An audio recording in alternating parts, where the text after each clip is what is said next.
몽테뉴 에세 있죠. 에세를 읽다가 에세 3권에 나오는 말인데 읽다가 좀 충격을 받았는데 뭐라고 했냐면요. 멕시코 사람들이 아이들에게 가르치는 맨 첫 번째 교훈이 바로 이것이다. 엄마 뱃속에서 태어난 아이에게 그들은 이렇게 인사를 건네는 것이다. 아가야, 내가 이 세상에 온 것은 견뎌내기 위해서란다. 그러니 견디고 참아라. 그리고 입을 다물어라. 이렇게 멕시코의 사람들이 아이에게 가르친다는 거예요. 근데 이거를 듣고 생각이 난 게 뭐냐면 현대 사회는 고통 포비아예요. 아이가 고통을 겪는 걸 부모가 다 케어해 주려고 그래요. 근데 하이데거가 뭐라 했는 줄 아세요? 존재화 시간에서? 읽어드릴게요. 여러분, 존재화 시간에서 하이데거가 인간의 존재를 뭐로 규정합니까? 네, 염려로 규정합니다. 이게 조억이에요. 다시 말해서 인간이 존재한다는 말은 뭐냐면 인간이 염려한다는 뜻이에요. 말 되죠? 그래서 인간이 도구와 관계를 맺을 때는 베조어겐, 배려라고 하고요. 인간이 다른 인간에게 마음을 쏟을 때는 퓨어조어겐. 근데 하이데거가 뭐라고 하는지 들어보세요. 심려는 그것의 긍정적인 양태를 고려해 볼 때 두 가지 극단적인 가능성을 지니고 있다. 심려는요, 두 가지의 가능성을 지닌다는 거예요. 자, 심려는 다른 사람의 염려를 흡사 빼앗아 버려 배려함 속에서 그에 대신 나서서 그를 위하여 뛰어들 수 있다. 이러한 심려는 배려해야 할 것을 타인을 위해서 자기가 떠맡는다. 이때 타인은 그의 자리에서 쫓겨나서 뒤로 물러앉아 나중에 배려된 것을 완성되어 마음대로 다룰 수 있는 것으로 떠맡게 되거나 또는 거기에서 완전히 해방된다. 이러한 대신 뛰어드는 염려를 빼앗아버리는 심려가 서로 함께 있음을 광범위하게 규정하고 있으며 이러한 심려는 대개 손안의 것의 배려에 관계된다. 이게 하이데 뭐라 하는 거냐면요. 두 가지의 심려가 있다는 거예요. 첫 번째 심려는 뭐냐면 내가 타인의 염려를 빼앗는 거예요. 이게 뭐예요? 과잉 보호하는 부모님들이 있죠. 자, 아이의 염려를 빼앗는다는 건 뭐예요? 아이의 존재를 빼앗는 거예요. 왜요? 우리의 존재 자체가 염려잖아요. 근데 우리의 존재 자체가 염려인데 염려할 수밖에 없음에도 불구하고 부모가요? 아이가 고통받는 것이 두려워서 아이의 모든 것을 해주는 건요. 아이를 사물화시키는 거예요. 아이를 가축처럼 만드는 거예요. 근데 멕시코 사람들은 아이한테 뭐라 했어요? 네가 태어난 이유는 고통받기 위해서야.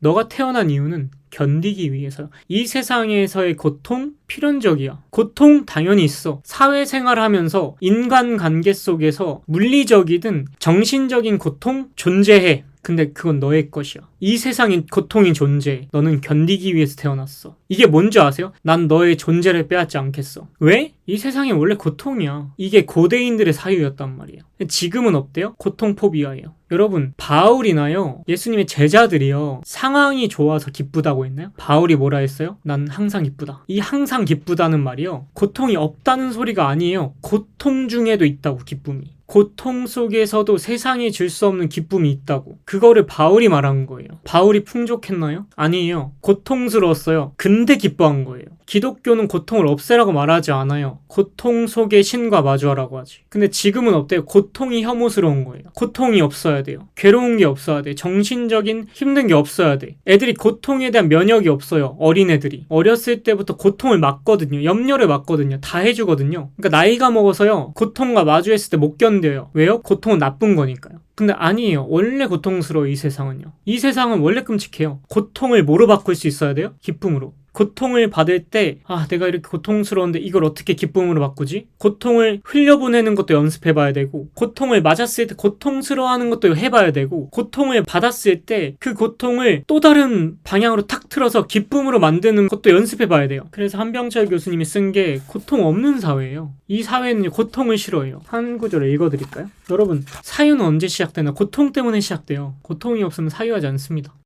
진정한 행복은 균열이 있어야만 가능하다. 고통이야말로 행복이 사물화되는 것을 막아준다. 그리고 고통은 행복의 지속성을 부여해준다. 고통이 행복을 지탱한다.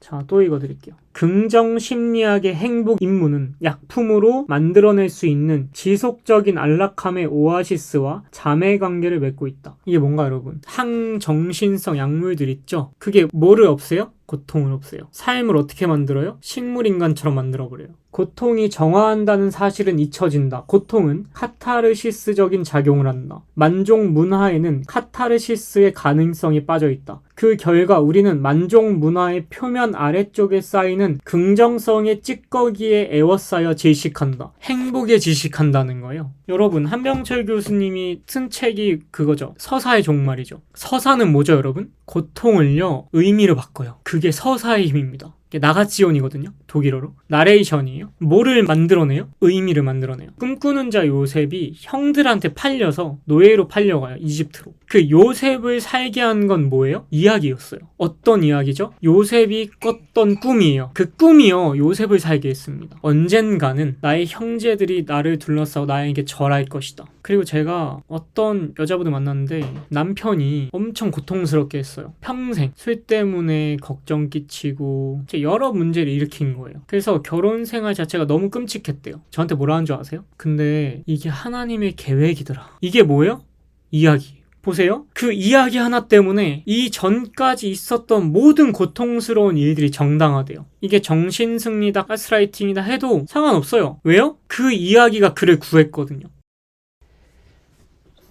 고통에 빠지지 않게끔 그런 건 없습니다. 존재하지 않아요.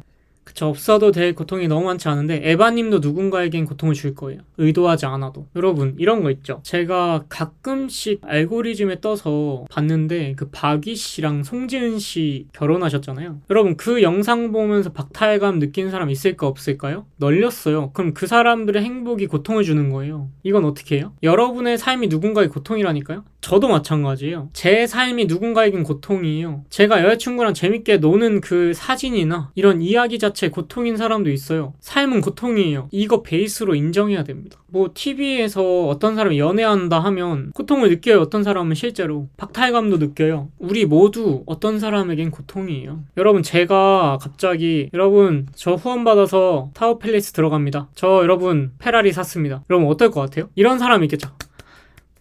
와, 잘됐다. 어떤 사람은 어떻게 생각할까요? 뭐야 저 새끼, 구독 취소나 해야겠다. 진짜예요. 그렇다니까요. 나의 성공이 누군가에겐 고통이라니까요. 여러분, 이렇게 제가 계속 못 사는 게 낫죠? 맞잖아요. 제 집이 좋아 보이십니까? 이렇게 제가 못 사는 게 나아요. 왜냐면 이 세상 대부분의 사람들이 못 살거든요. 진짜 그래요. 남들은 상대방이 안 되는 게 더 좋아요. 저는 박이나 송지은 그분이 그런 영상 올리는 거 안 좋다고 생각해요. 이 세상의 절대 다수는 힘들거든요. 그래서 바울이 그런 말 한 거예요. 나는 가난을 자랑한다고. 그게 낫죠. 그리스도인이면. 그 사람들이 뭐 기독교인이 아니라면 상관이 없지만 그걸로 박탈감을 느끼고 그런 사람 많을 거예요. 행복한 건 혼자 행복하면 됩니다. 행복을 드러낼 필요가 없어요. 고린도 사람입니다. 페리안드로스라는 7현인이 있어요. 이 사람이 이렇게 말했습니다. 불행한 것을 감춰라. 적들이 기뻐하지 않도록. 저는 반대도 가능하다고 생각해요. 기쁨을 숨겨라. 적들이 분노하지 않도록. 인간이 한없이 어두워 보이는 편집증. 전 이게 위로가 되더라고요. 아, 사바세계의 맛이지. 사바세계가 뭐냐면 이게 불교 용어인데 진짜 힘들 때요, 그렇게 생각해요. 아, 이게 사바세계의 맛이지. 우리가 오랫동안 어떤 맛집에 안 들렸다가 한번 가서 먹어볼까? 딱 먹었을 때 그 맛이 나잖아요. 아, 이 맛이지. 이 곰탕 맛, 아, 이 순댓국 맛, 아, 이 맛이지 하는 것처럼, 아, 이 고통 맛, 이 역겨운 맛, 아, 이게 사바세계의 맛이지. 잊고 있었다. 우리가 맛집을 잊고 있었다. 아, 이 맛이지.